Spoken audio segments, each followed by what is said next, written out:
Je veux me réjouir dans le Dieu de mon salut. En Jésus mon roi, je veux me réjouir dans le Dieu de mon salut. En Jésus mon roi, il rend mes pieds semblables à ceux des justes. Il me fait marcher, il me fait marcher sur des lieux élevés. Éternel est son nom. Oh, Alléluia, Alléluia, Alléluia,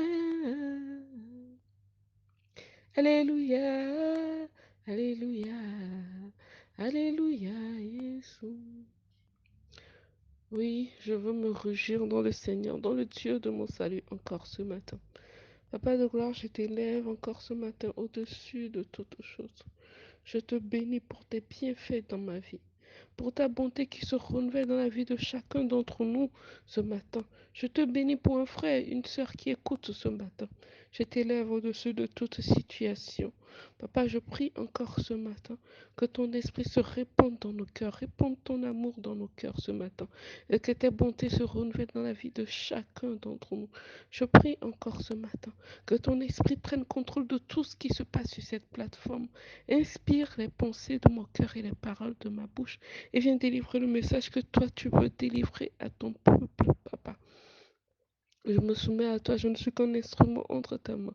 Utilise-moi, papa, pour impacter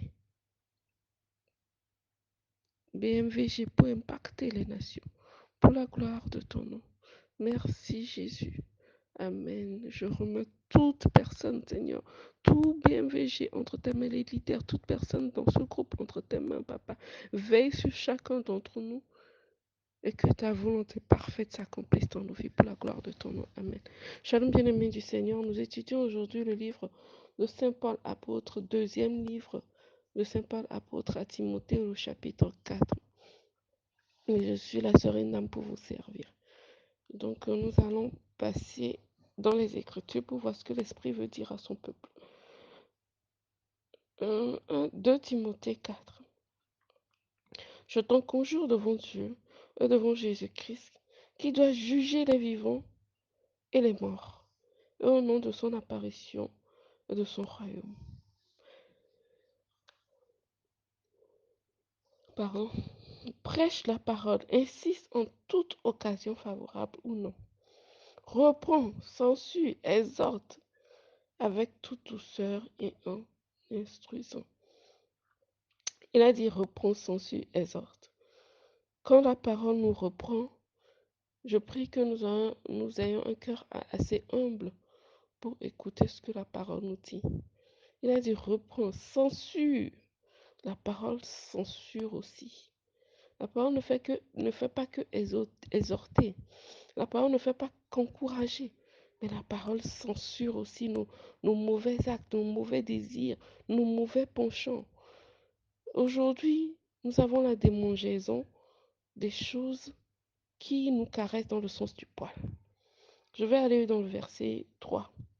Car il viendra un temps où les hommes ne supporteront pas la saine doctrine, mais ayant la démangeaison d'entendre des choses agréables, ils se donneront une foule de docteurs selon leur propre désir, détourneront l'oreille de la vérité et se tourneront vers des fables. Mais toi, sois sobre en toutes choses, supporte les souffrances, fais l'œuvre d'un évangéliste, remplis bien ton ministère. Amen, alléluia. Et ce temps est là. J'ai posé la question, est-ce que ce temps est là depuis? Aujourd'hui, les gens se ruent dans des églises où on prêche le bonheur, la prospérité, l'avancement. On ne touche pas le point de la sanctification, de la repentance. Bien-aimé, sans la sanctification, nul ne peut voir le Seigneur. La Bible nous dit que sans une vie de sanctification, nous ne pouvons pas voir le Seigneur. C'est bien, quand on est faible, on nous exhorte, on est requinqué, on est fortifié. On a besoin de l'exhortation. On a besoin aussi des prêches où On a des bénédictions terrestres, reçois ton mariage, reçois ta percée financière. On a besoin de toutes ces choses terrestres-là. Mais le plus important, on va voir encore plus bas. Notre but sur terre, c'est le royaume. La parole nous dit de chercher d'abord le royaume des cieux. Et le reste nous sera donné en plus. C'est le plus là qui intéresse maintenant en griffe le peuple de Dieu. Dans une église où on ne prêche pas la repentance, la vie de sainteté, bien-aimé, pose-toi des questions pour ton salut, concernant ton salut. Parce que le salut, la parole même est claire dessus. Que sans une vie de sanctification, nul ne peut voir le Seigneur sans une vie de sanctification. Et que les idolâtres, les adultères, les voleurs, toutes ces personnes n'auront pas droit au royaume des cieux. Détrompons-nous, hein. Nous pouvons avoir toutes les bénédictions ici sur terre, rater le salut, rater le royaume. Et moi, l'église dans laquelle je suis actuellement, ce qui m'a touché dans cette église-là, quand je suis venue premièrement, le pasteur, il prêchait la repentance. Et je me suis, dans la Bible, Jésus est dit le plus grand parmi tous les prophètes. C'est Jean-Baptiste. Jean-Baptiste, il n'a pas fait de miracle. Il n'a rien fait de miraculeux où il prêchait la repentance. Répotez-vous, répotez-vous. Dans une église où on n'est pas confronté, on n'est pas, ici, la parole n'est pas, il n'a pas dit seulement exhorte Timothée. Il a dit reprends, censure. L'homme ne veut pas être repris. L'homme ne veut pas être censuré.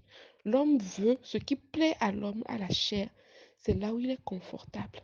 Bien aimé, nous devons sortir de notre zone de confort et aimer qu'on nous reprenne, pardon, et aimer qu'on nous censure, que la parole nous censure, et quand nos dirigeants viennent prêcher ces choses-là, que ça ne nous révolte pas, et qu'on ne cherche pas à être confortable dans les exhortations, dans les prêches d'exhortation seulement, ou dans les prêches de la richesse, des bénédictions seulement, non.